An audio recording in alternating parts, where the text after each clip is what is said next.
there everyone, Emily here. I thought I might share with you a little sampling of a restorative flow class.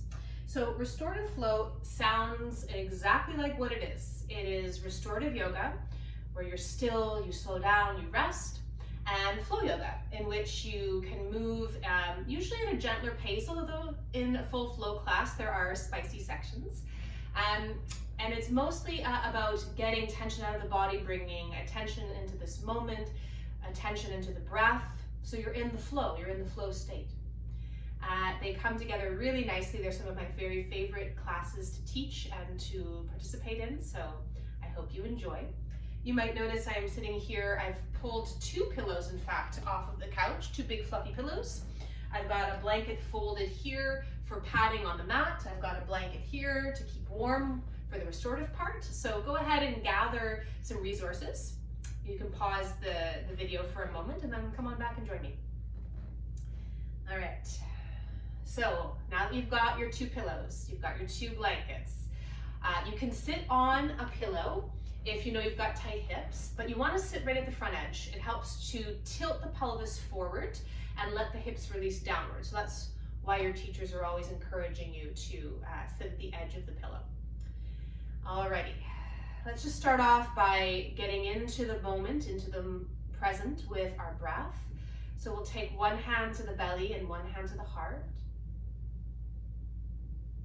And you're going to send all your focus, all your awareness onto the breath now. And encourage it to slow down, to lengthen,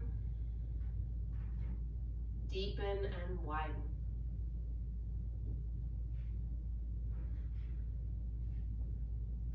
So the thing that you experientially learn in a yoga practice is that you have a reactive mind, but you also have a higher mind. And it's by calling on the higher mind that you can direct the reactive mind and quiet it down. And then you can experience the present moment more fully. So I'm going to encourage you throughout this little mini practice to keep part of your attention and awareness on your breath. And keep the other part on what the body feels. So you can release your hands down now. Lift up your heart, lift up through the crown of your head. That's how you find your posture tall naturally without rushing. Here we go, shoulders up, shoulders back, shoulders down. Let's do 2 more. We're gonna go up, behind and down. We've got 1 more now. It's up, behind and down. Good, let's stay with the shoulder theme now. Take the fingertips onto the shoulders and let's start kayaking. Let's start paddling. Good, kayak backwards. Again, we're just doing a mini version to give you a little sense of it all. Good, take your hands behind your back, interlace the fingers together. Now squeeze the shoulders together, puff the heart forward, and now begin to lean forward. You can let your head drop. Take 3 big breaths into the chest.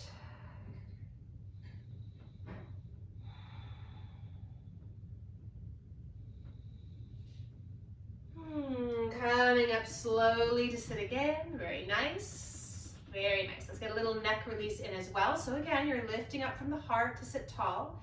Chin falls to chest. Interlace the fingers together behind the back of the head and just let the weight be passive.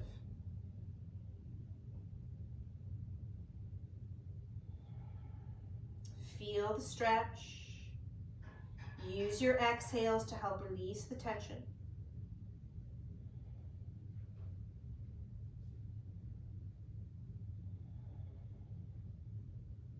Good, releasing the hands, head floats up, lift your heart, your neck will realign.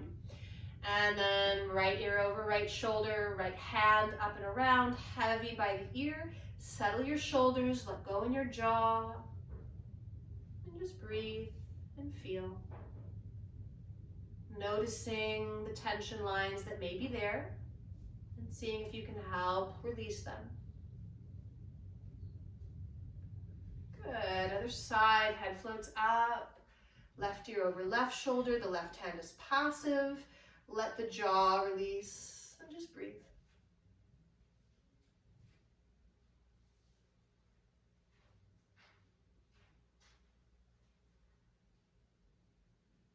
Elbow let go, chin falls to chest, head is floating up. Very nice. Okay, let's release the hips and groin a little bit. So take the soles of the feet together, knees wing out.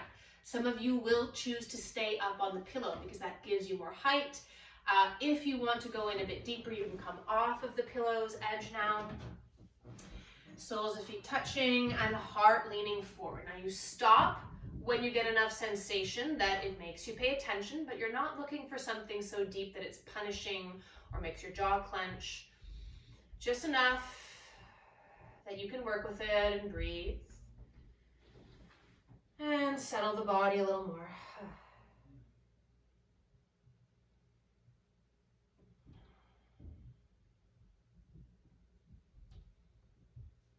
Now since we're just doing the shorter version, we're going to come up. We might have stayed a little longer in a full class. Lean over to this left side now. Pinwheel your legs. So both knees are bent. They're fanning off to the side. Take this right hand, brace it against your thigh. Use your left fingertips to sit tall. Now press against the thigh and twist.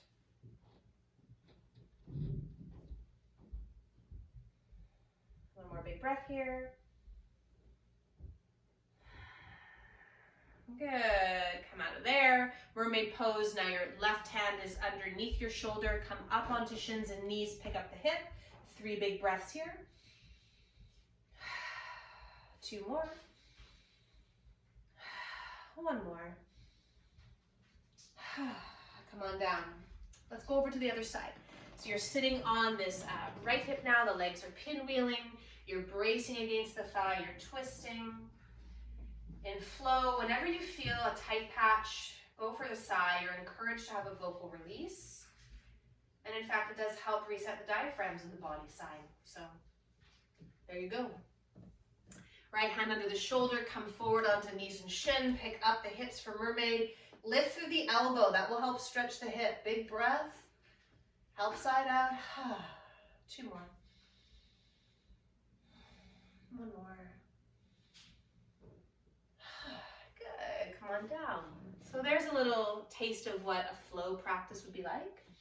Now let's move into restorative. So I'm going to come down towards the foot end of my mat. And that's why I've got this folded blanket padding for extra padding for knees and shins. One of the pillows, if you have a bolster, great, is between the knees. And then the other one slides up onto the thighs. And from there, you're going to get a nice belly stimulation for the pose. So it's a child's pose. You're going to end up curling up around it all. You can fluff up your pillow. At any point that your shins, your knees, your ankles, your back, your hips tell you that's enough of child's pose, you'll exit by coming into log. So the 2 pillows line up and you just stretch right on over. And whichever ear seems natural, bring it down. If the neck is sensitive, go over to the side. So come on back to child's pose and get that pillow right up to the belly. And your spare blanket, the one that's there to keep you warm, can go over the shoulders like a cape. And then you are ready to come on down.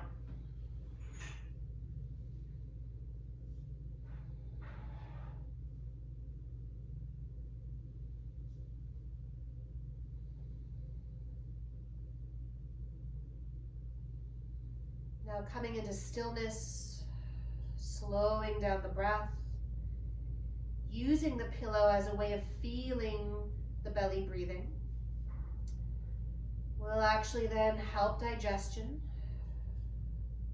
Number 1, when you breathe properly, fully, when the lungs fill, they press down onto the diaphragm, and the diaphragm gently presses down onto digestive organs. And that's how it's supposed to be. But when we get stressed and distracted and we don't breathe fully, then digestion is left on its own. So now you're taking good breaths and you've got the pillow to create a little feedback. So you're really going to help out digestion.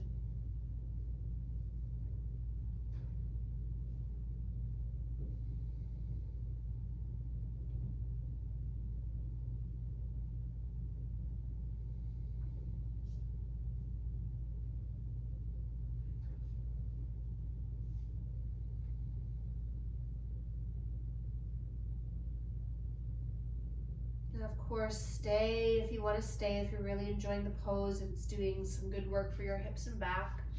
For those that are ready to move on, the two pillows join up together and you just stretch out over them to take any of that deep stretch out of the hips, knees. For those of you with really sensitive low backs, you might find that turning your thighs inward or turning your toes inward to face each other, pigeon toe, will feel a little easier on your back.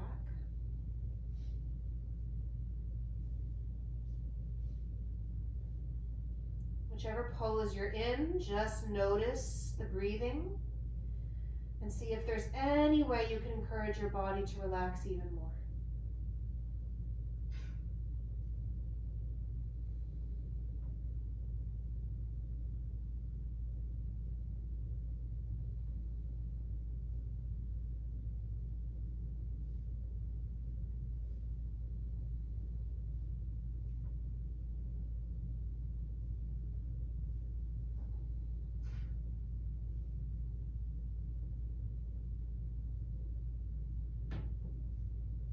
Now I'm going to encourage you to stay in the pose as long as it feels great. Slowing down, taking this resting time for yourself will help you sleep better at night, will help you de-stress. So I encourage you to stay. And I also encourage you to come and try a restorative class, try a flow class sometime. Take care, guys. Be well.